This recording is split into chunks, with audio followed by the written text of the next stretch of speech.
The Memphis Police Department is on blast tonight. The Department of Justice detailing a scathing report into what it calls unlawful and discriminatory police activity. Thank you for joining us. I'm Pepper Baker. And I'm Richard Ransom. The findings are from a federal investigation launched following the death of Tyree Nichols back in January of 2023. Now, while the DOJ is calling for policy changes, MPD is pushing back. We have team coverage tonight, starting with ABC 24's Leah Williams.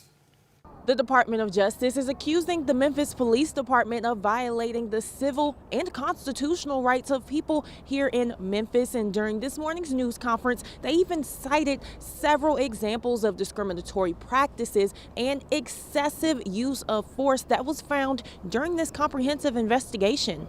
Stop and frisk, illegal arrests, and excessive use of force, even on children. They harm and demean people. These are just some of the unlawful tactics that Assistant Attorney General Kristen Clark says Memphis police use. These tactics do not make Memphis safer. The DOJ is also accusing MPD of discriminatory practices. The investigation found several offenses that Black people were disproportionately arrested for. The DOJ also claims MPD discriminates against people with behavioral health disabilities. Crisis intervention officers taunted, threatened, and used force against an 8-year-old boy with a history of mental health treatment. After dozens of interviews and combing through hundreds of reports and body-worn camera videos, the DOJ believes MPD's issues stem from a lack of training, supervision, and accountability. Moving forward, they want to continue working with the city of Memphis on police reform. The investigation, however, does not reveal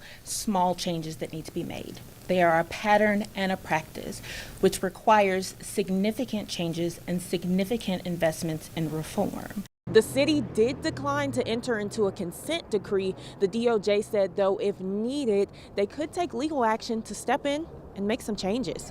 In downtown Memphis, I'm Leah Williams.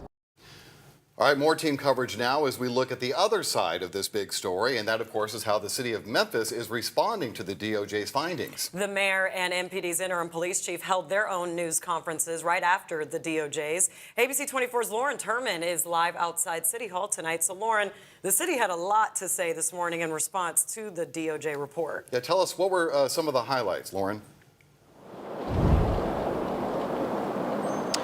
That's right, Richard and Pepper. When we first broke this story yesterday, we told you about words like troubling, unlawful, and discriminatory, all of which were used in the DOJ's investigation report into the city of Memphis and MPD.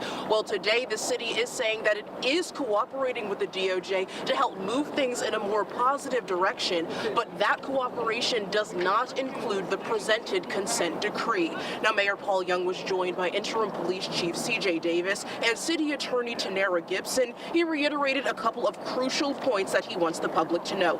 Firstly, he said that he has not had a chance to read the full report yet, but plans to comb through it thoroughly. And he also stated multiple times that the city believes there are other and notably better options than a consent decree. Young says hundreds of millions of dollars have been spent in other cities that have accepted consent decrees, and there are other places where the money could be spent. Now, he suggests arranging a series of town hall meetings to receive input about this DOJ report, which again references some discriminatory and unlawful practices that it alleges these agencies have taken against Memphians. And he adds that even after the results of this investigation, there are still some victories to celebrate in Memphis.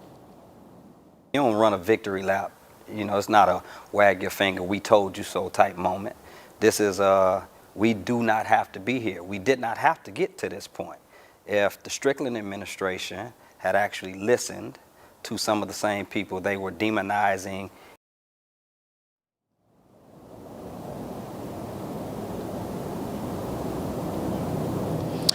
And another key voice at this press conference today was Police Chief CJ Davis. Coming up at 6, we'll tell you more of her thoughts as well as steps that she says MPD is taking to correct some of their disciplinary process. But for now, live outside of City Hall, I'm Lauren Turman. All right, Lauren, thank you. As we mentioned, the DOJ investigation began about 6 months after the death of Tyree Nichols. The young father died days after he was beaten during a traffic stop by 5 now former Memphis police officers. Now, these are the 5 former officers who were all charged in the case. All of them were members of the now disbanded Scorpion unit. The video of the beating and attack was released on January 27, 2023. In March, City Council passed several police reforms, including an annual review of police training techniques requiring only marked police cars can conduct traffic stops and requiring more police data collection. Now, the DOJ launched its investigation into the city of Memphis and the Memphis Police Department about 4 months later on July 27th. Desmond Mills Jr. was the first to plead guilty to federal and state charges. Then in November of last year, Emmett Martin III pleaded guilty to federal charges. The federal trial started on September 9th. In the trial, jurors reached a mixed verdict for the other 3 men. All 5 face sentencing in that case as soon as January. The state murder trial is set for next April. Then there's the civil lawsuit Tyree Nichols' mother, Rovon Wells, filed. She's asking for $550 million from the city for her son's death. The lawsuit states the city of Memphis and its police department are responsible for Tyree Nichols' death because the officers involved were unqualified, untrained, and unsupervised. If the city gets the whole amount, it would be 64% of the city's entire budget. All right, let's get some legal perspective on this from Memphis lawyer Andre Wharton. Thank you for joining us, Attorney Wharton. Now, what insight can you give us into the legal strategy the city is using by not agreeing to a consent decree, which other cities have done? The city says in doing so it could cost tens of millions of dollars. Is it just a matter of dollars and cents?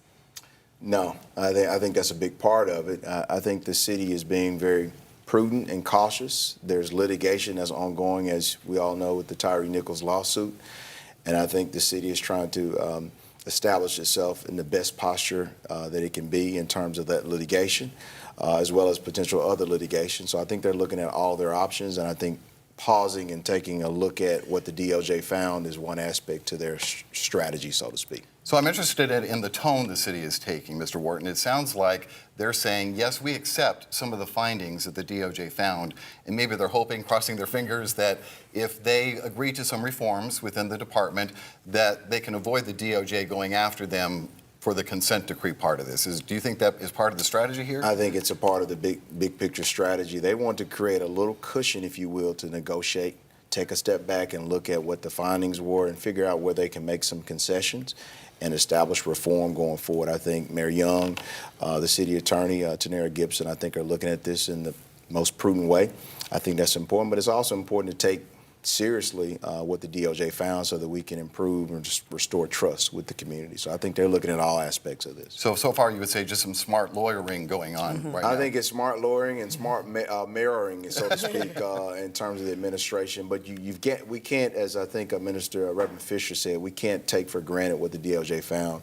The community is going to be calling for more. The community calls for public safety, but they also call for accountability, and that includes law enforcement. All right, sure does. All right, well, we thank you, Attorney Andre Wharton, for being with us tonight. Thank you. Very good. Thank you.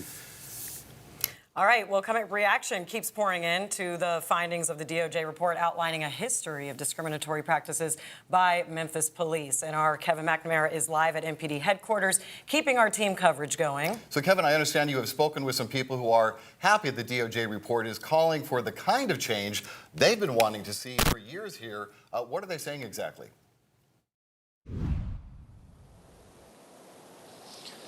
Yeah, Richard Pepper, emotions running high as you might expect. Now that the federal government has come out and said what some here in the Bluff City have been arguing for years, that MPD is unfairly and systematically targeting poor black and brown communities.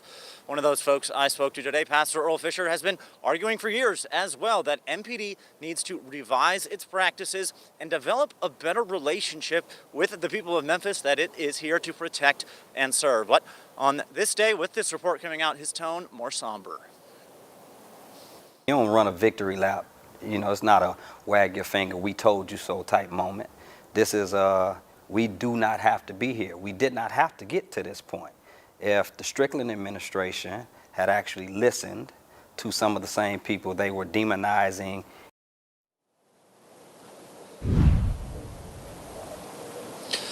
Now, the federal government is hosting community listening sessions and outreach sessions to try and get a better sense of what response is needed and things that MPD can adjust. One of those is December 9th. That's just in a couple of days, 6:30 p.m. over Zoom. Coming up at 6, you'll hear from more justice reform advocates about what they're hoping to see now that this report is out. Now live in downtown Memphis, I'm Kevin McNamara. Back to you. All right, thank you, Kevin. Switching